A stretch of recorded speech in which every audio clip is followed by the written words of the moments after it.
what would make me feel more secure by the end of 2026? What financial stress do I want to reduce? My favorite is something that we use, more of like thinking about the future. Imagine it's December 2026. What do I hope to have accomplished financially? Right. Mm-hmm. So you're putting yourself in a future lens, looking back at even where you are now. And that allows you to think or like almost feel what could be, what can be, I should say. I love that. So asking yourself questions like this and then sharing your responses with your partner.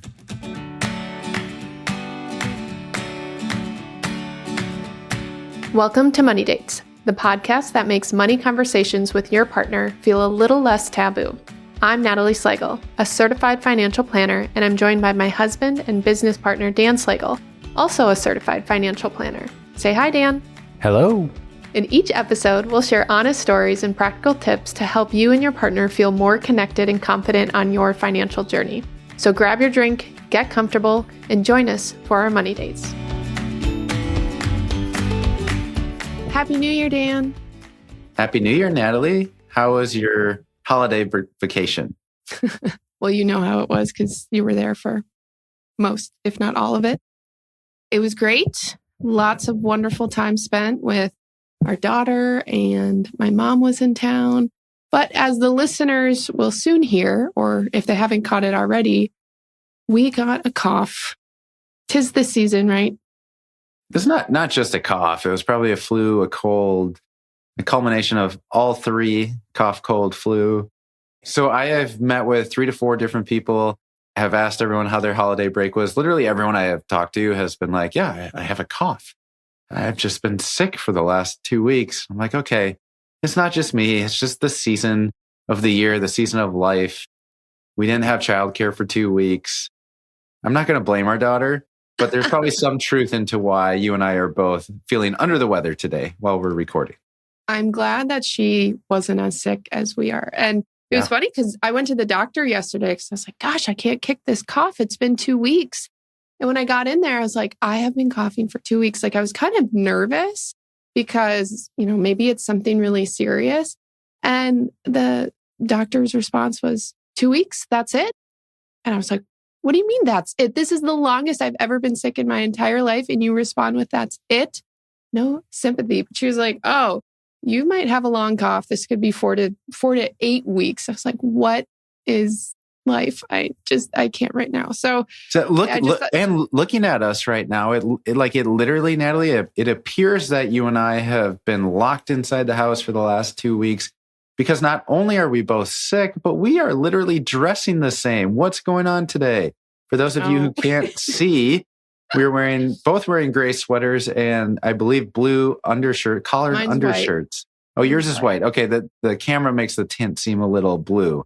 So there is some variation there. Didn't you know that the more you dress like your partner, the more you love them? It's like a study. There's no study. That's just literally what you tell me every time I'm dressed first and you copy what I'm wearing.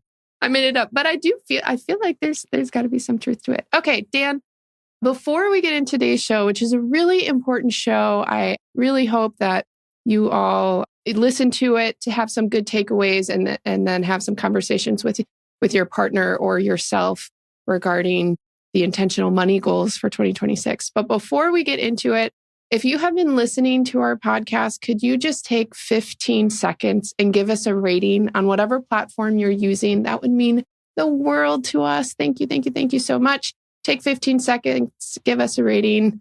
I hope it's a good one.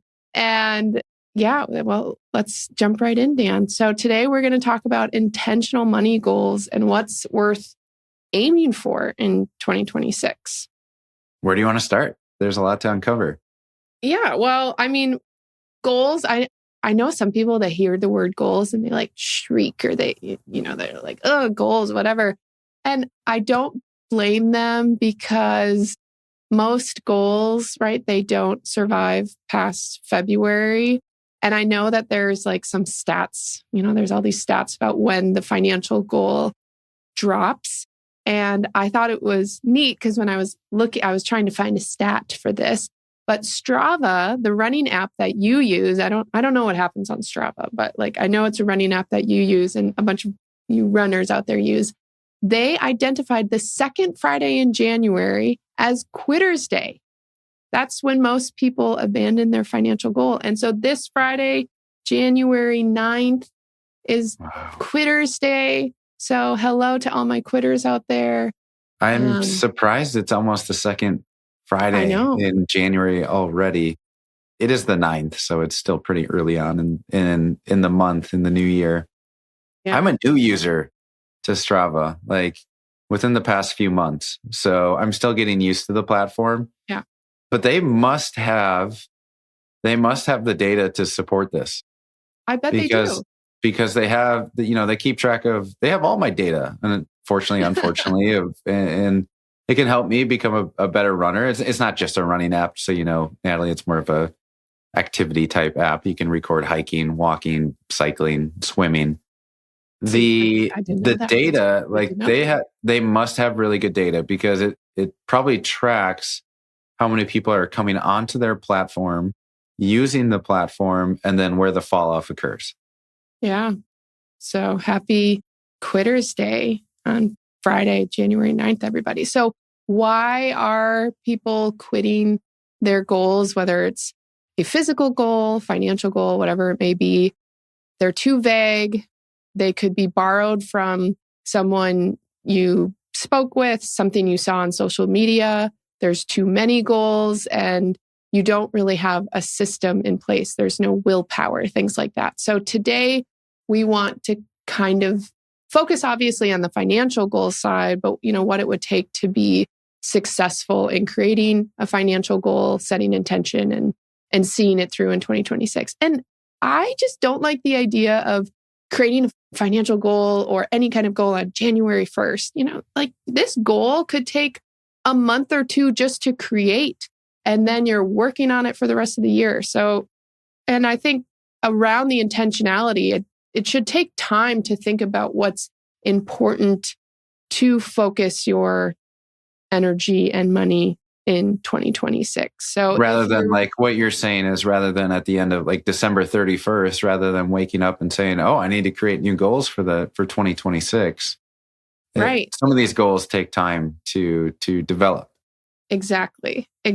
So, and the reason why it takes time is because there needs to be intention. And for you and I, or if you are operating in a household where you need to have another conversation about the goal, you need to find the time to have the conversation. So I just want to give grace to everyone out there that it should take time. Like you should not have your goal set and made by January 1st because the thoughts need to occur, the writing it down and the conversation. So when it comes to creating an intentional goal, like what does that actually mean? I have some filters that you all can use, but Dan, do you have anything to add before I go into the filters of what an intentional goal actually means? Well, I think an intentional goal should really be aligned with a lot of different areas of your life, right? There should be alignment with your goals to your values individually, collectively, if you're setting household goals together, maybe with your partner, your family. You also need to consider, I would say consider what season of life you're in, right? That's going to be really important. Give yourself, like you just said, give yourself some grace where needed, depending on what you're going through in the moment.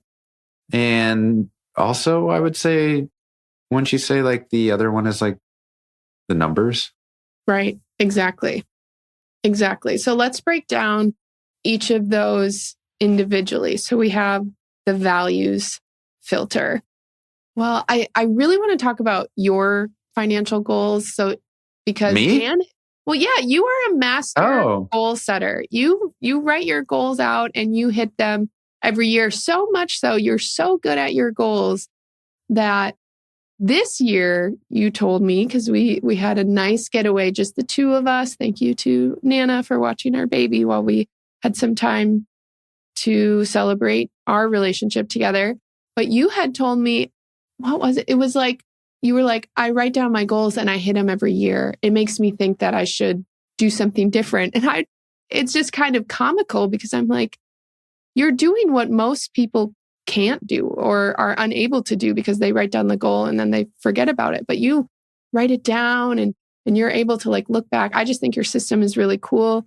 I don't want to go into it yet. I just had to put you on the hot seat and share how like that's just a really cool thing you do. But I would like you to share at some point today, why does that work so well for you, and maybe some takeaways for us measly folks who don't do what you do. But first of all, no one here is measly. Second of all, I write down my goals, and even if I hit my goals, there's a camp of the world that would say you're not supposed to hit all the goals that you write down. Right. And you've even come out and said, well, maybe you should challenge yourself a little bit more and come up with a goal that you might not hit. Right. And for me, that's always hard because I tend to probably dwell on not reaching or accomplishing a certain goal that I set out.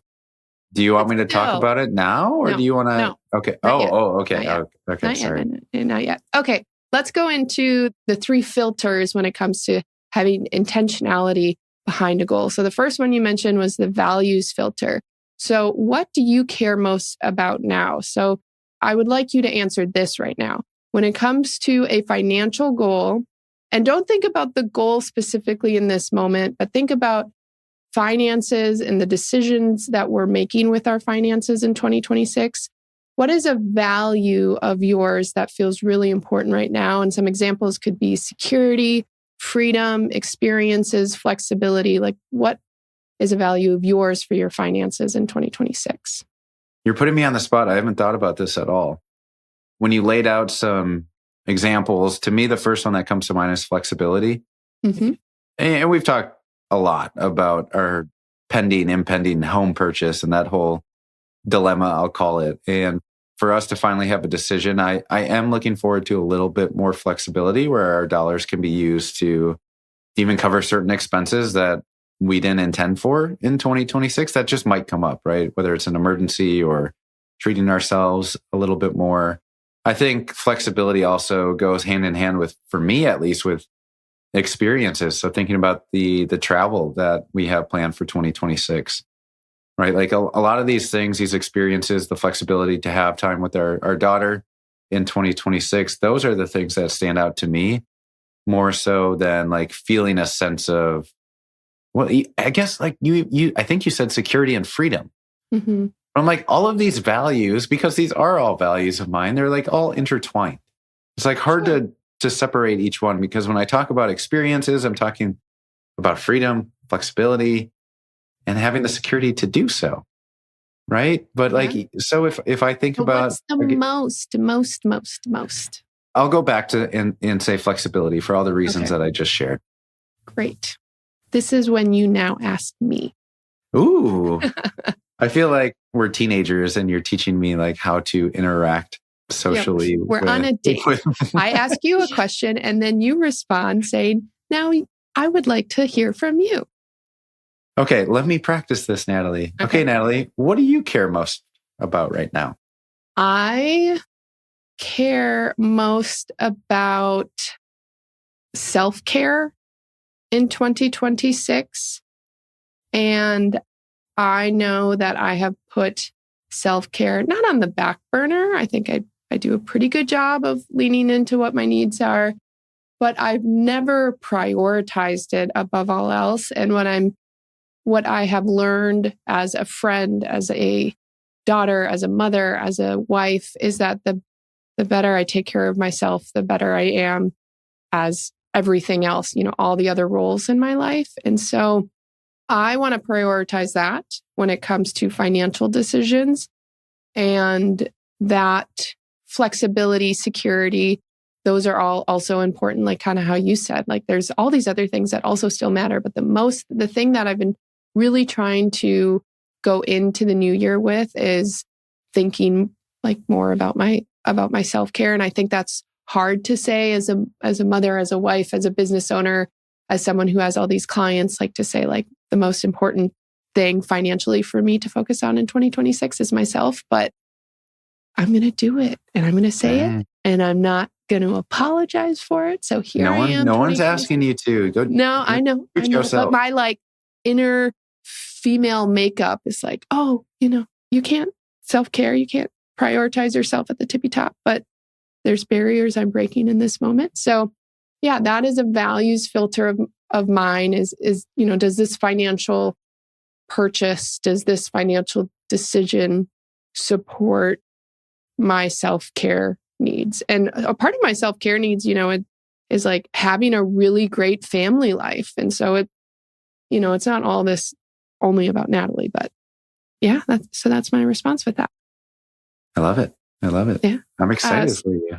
So let's talk about the next filter, season of life filter. This is so important. I think about all the conversations we have with our clients and such a great reminder for us. But where are you at in your season of life? Are you a new parent? Have you just gone through a career transition? Have you just started a business? Did you just sell a business? Are you about to retire in 5 years? All of these different stages of life mean so many things financially. And that means you could have more or less resources to fit around your financial goal. That is so important to recognize. And we try to acknowledge that for our clients all the time, but even just acknowledging it with yourself, right? Like, because at the end of the day, your goals should reflect your own capacity to hit those goals and not comparison to the rest of the world. Right? I think you talked about a little earlier on in the episode where a lot of our goals sometimes tend to come from sources that just aren't in the same period of life that we are. Right? So like if it's a fitness goal and you follow a fitness influencer, for example, well, what is their capacity like to go to the gym, to do their workouts, to record it on Strava, whatever it may be? We need to take that into consideration. It's so important. And honestly, and kudos, bless the people who are in multiple stages of what we just described. Right. There are people we know, you and I have been through it, where you're going through a period of being new parents while also grieving, while also just recovery from burnout and building a business. Like that was us in 2024. Is that when our daughter was born? Yeah. Yes. And so, again, don't want to just say it until it doesn't stick, but just give yourself some grace in actually setting out to achieve what is or what could be possible. Yeah. I've had this goal in my head for so long. And you know this, Dan, that I've said, I want each of us to max out our 401ks. So for 2026, that's $24,500. So that's $49,000 in 2026. And I've kind of felt like, oh, we're not maxing out our 401ks. Like it's just kind of irked at me a little bit. And I'm like, we're paying the most we're ever going to pay in daycare, unless we have 2 kids and 2 daycare costs. But we're just not we're just in an expensive part of life. And I don't know if that is a season of life or if this is a season of life where that's going to happen. And so it's been this goal that has been sitting in my mind of like every year that goes by, I'm like, oh, we didn't get to do it this year. And again, I'm kind of comparing because we have clients who do have young kids who are in their mid to upper 30s or older who are maxing out their 401k. And I'm like, oh, maybe we should. And that's just not fair. And their situation is different than ours. And so I appreciate you bringing up the non-comparison because it can get in my head and I need to just recognize where we're at in our season of life and then just also in our own very personal and unique financial journey. Yeah. So the last filter to go through is the numbers filter. So what do you think about that, Dan? The numbers filter. So we're talking about, I think what you're getting at with the numbers filter is talking about what you have like accessible to you from a financial standpoint. Exactly. What's realistic? You can't just say, I'm going to save $100,000. Like the numbers have to support whatever the intentional goal that you have. Right. So you need to better understand your income, what income looks like for the year. You need to understand your expenses or your fixed obligations, debt, cash reserves, right? Like all of this works in unison to potentially help you achieve one of those goals. Yeah. And this is where we come in with our clients. So we kind of help lay out, hey, this is the numbers. This is what's realistic. It's really up to our clients to go through the values, the season of life filter, and then we help support our clients discuss what can be done realistically through the lens of the numbers and making the finances work. Yeah. And I think with this filter, what's most important is even before we set out a goal is like taking a financial inventory, I'll call it, of some of these items, right? Like understanding what your individual or your household income is. Again, we talked about expenses, debt obligation, cash reserve. So it's knowing like what is in my toolbox that I have at disposal for some of these goals that we want to set intentionally in the upcoming year. Exactly. So let's talk about, we're kind of working our way towards like, okay, having these financial goal conversations. So let's talk about what is realistic, how to make it a realistic financial goal. And everybody remembers from, middle school or high school, the whole SMART goal. That's okay. But we have found there's these 6 different items that can help support a realistic financial goal. And ideally, you hit 4 of these 6. I think what we've done is to give the SMART acronym credit is these are more so goals, kind of using the SMART system, but more so making it financially related. Exactly. Yeah. So the first one is we have to be specific. So there's a big difference between I want to save more versus I want to save $10,000 in addition to my emergency fund. Obvious, like be specific. The second one is time bound. So, we're talking about 2026. So by the end of 2026, so roughly a 12-month period, I would like to save an additional $10,000. So there's a time bound. There's also time can have a really big impact. I don't want to go past that because a 3-year financial goal is very different than a 12-month, which is very different than by June, 6 months. So having that time and agreeing on that time is really, really important.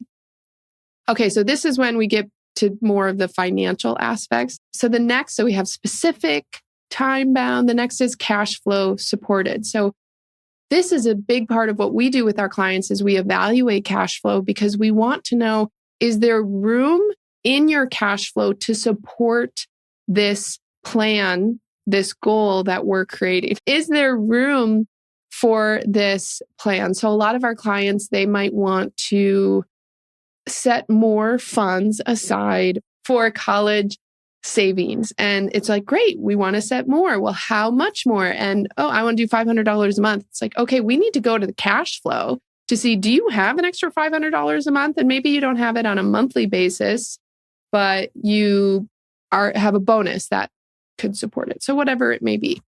The next one is behavior based. So focusing on what you can do, like micro actions versus like the final outcome, right? So rather than a goal of like, for example, I want to save $6,000 to a 529 account. Maybe we can work backwards and say, can we automate $500 per month to get to that $6,000 goal? So just like building these like micro habits to get the same end result, but do it systematically over time. Like how much can you tolerate this goal? Like if it's draining, if it's causing like certain feelings, like internal feelings about reaching a goal, if it's bringing up some maybe like bad memories, whatever it may be, or bad trauma when it comes to household finances, like, is it worth it? And the likelihood is if you're getting some bad feelings about a goal and it's causing this constant struggle or worry, it probably won't last, is my guess with that goal. This is where I want to bring back up my whole like, I need to max out my 401k because I see other people do that. And it's like, it kept causing me this not deprivation, not anxiety, but this like FOMO almost, or like disappointment. That's the word. It was causing me disappointment every year. And it like, that's why I'm like, be gone 401k max goal, because you are not emotionally tolerable. So thanks for sharing that one, Dan. What's the last one? Expelliarmus. Okay. What's the last one? The last one. What is the last one? We've gone through 5. So, I got it. Trade-off acknowledge, right? So every goal crowds out something else. So a realistic goal names at the end of the day what you are not doing this year or what you are not focusing on. So understand when you set a goal, there are going to be trade-offs to potentially other competing interests, right? Like that's going to be really important to remember. If you have a goal of, hey, I want to build my savings back up to 20,000, well, you might not be able to take a certain vacation that is like an impromptu trip with a friend, right? Because you have competing interests at hand. So just be aware of that. Yeah. And I think acknowledging that as a couple is so important. Hey, we've decided that we are going to pay off our auto loan this year. We're going to put extra funds towards it. And so that might mean we're not saving as much to our brokerage account in 2026. And just acknowledging that and taking a second to like say it verbally to each other and be like, yes, we are all in alignment, so that by November, if one of you are like, man, I wish we put more in the brokerage account this year, the market's up a ton and we didn't, it's like, no. Remember, we already acknowledged the trade-off that was agreed upon. Move on, not move on, but you know what I mean. Okay. The last thing we want to bring up is, how many financial goals should you have in 2026? And there's no like perfect amount. Obviously, you don't want it to be overwhelming, but we like to make sure we're almost like focusing on one primary goal and then maybe having some additional goals that support it.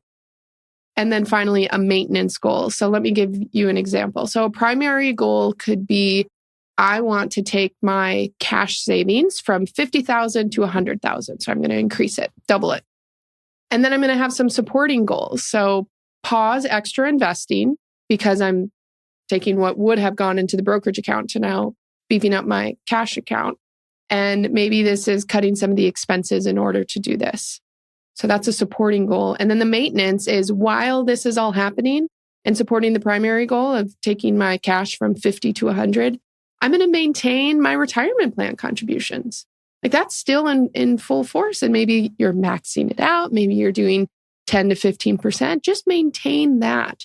So as you can see, there's still a lot of amazing things happening in this example, all these different financial things happening. But the primary focus, the primary intention is to take the cash goal from 50 to 100. And again, like the primary goal could be the retirement savings. It could be something different, but making sure you're in alignment with what that primary goal is, the supporting goals, and then the maintenance behind it is important. So, Dan, I think we should end the show talking about maybe an exercise to get couples started with how to just start this conversation around financial intentionality in 2026, maybe even some goal setting. So what would I just had a great conversation with a client earlier today, and we asked some of these intentional questions to them in advance of our first meeting of the year. And they said they spent a night, not a whole night, but at a bar talking about it while they had some childcare. They did? That makes me so happy. And I know who you met with, so that makes me even happier because I love that for them. They have lots of littles, and so they deserve a night away. To your point, I'm really happy that they had this conversation. They stepped away and they were so excited to share their responses to me. So I think where this could start is like each partner could think about some of these questions like privately. So even before you share them with your partner and you start riffing off of each other of like, what do we want to set in on for the coming year, 2026 in this example, you need to first, before you go to that conversation, you need to be prepared of what is really important to you. So maybe asking a question to yourself, like, what would make me feel more secure by the end of 2026? What financial stress do I want to reduce? My favorite is something that we use, more of like thinking about the future. Like imagine it's December 2026. Like, what do I hope to have accomplished financially? Right. Mm-hmm. So you're putting yourself in a future lens, looking back at even where you are now. And that allows you to think or like almost feel what could be, what can be, I should say. I love that. So asking yourself questions like this and then sharing your responses with your partner. Right. And then once you've done that, we really advocate for transparency and like working together on your finances and your financial plan. And so creating at least one shared financial goal together and write down, what's the amount, what's the monthly action you can take, what you're saying no to, and just keep it simple for now. You can go back and, to what we were talking about before with the 6 realistic ways to create a financial goal. But I think just keeping it, like a light and airy conversation is going to be really, really important for this. So let's wrap this up. Some key takeaways for everybody listening is progress beats perfection.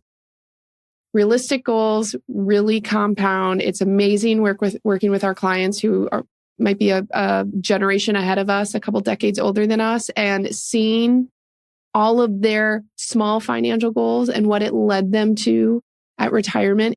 It's a beautiful, beautiful thing. Consistency is the most impressive, right? Being consistent and not focusing on the intensity, but on the consistency. And one thing that I have really appreciated, as we've been operating our business now for a few years, is that a boring financial year is often a really, really successful one. So Happy New Year, everybody. We're really, really excited for the podcast coming your way in 2026, which reminds me, we want to start having some guests on the show. I think I've talked about this before, and we are going to open up to our audience. If you're a listener and you want to be a guest on our show, could you please email us? And you're going to email us with our financial planning firm. So it's just hello@FuseFinancial.com. So that's hello@FYOOZFinancial.com. And we'd just love to hear from you. Maybe you have a unique financial experience. Maybe you and your multi-generational family are really good at talking about money and you want to share about that. You want to share how you have those conversations. Maybe you have an inheritance or you got an inheritance and it made you feel a certain way. Maybe you and your partner commingled your bank assets and you figured out, oh my gosh, this does not work, and you unwound it all. We want to hear about it. So if you have a story or you just want to be on our show, could you please email us hello@FuseFinancial.com. We look forward to hearing from you in the new year, and I look forward to having more of these episodes with you, Dan. I do too, Natalie. Thank you. Thanks. Hey, if you've enjoyed this episode and are looking for personalized financial guidance, schedule a free complimentary consultation using the link in the description below. Natalie and Dan Slagle are the founding partners of Fuse Financial Planning, a registered investment advisor. The information provided in this podcast is for informational purposes only and should not be considered investment advice or a recommendation to buy or sell any securities. Investing involves risk, including the potential loss of principal. Advisory services are offered to clients or prospective clients where Fuse Financial Planning and its representatives are properly licensed or exempt from licensure. For more information, including our disclosures, please visit our website at www.fusefinancial.com.